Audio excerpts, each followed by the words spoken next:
Pues no te sabría decir, la verdad, ¿no? Por un lado sí, puede ser que noten un poco la falta de partido, por otro lado no. Muchos de ellos están entrenando con el primer equipo, con lo cual el ritmo de competición lo van a tener, incluso han jugado algunos partidos de Copa. Bueno, al final es un rival importante en la categoría, es un buen rival y seguramente va a ser un partido complicado. Pues toda la intensidad, el ritmo de balón que tienen, es que es un equipo que el año pasado jugó playoff y juega por metas importantes, el que muchos de sus jugadores están en dinámica de primer equipo. Bueno, al final es un buen equipo. Creo que el cómputo global de todo lo que son les hace ser un equipo favorito para estar arriba.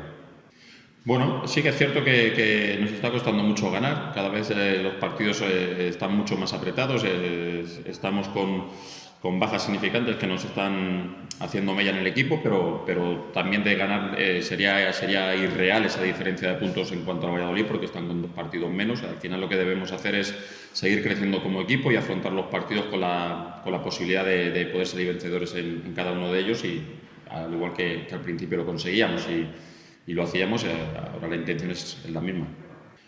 Bueno, está claro que el equipo se tendría que reforzar en alguna posición y eso nos haría mejores a todos, sobre todo nos haría mejor equipo. Y bueno, en medio campo creo que es la zona en la que durante toda la temporada hemos estado con menos efectivos, ¿no?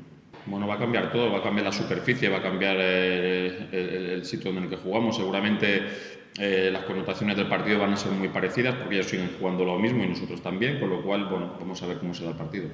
Bueno, en principio tenemos la baja de Víctor y de Álvaro.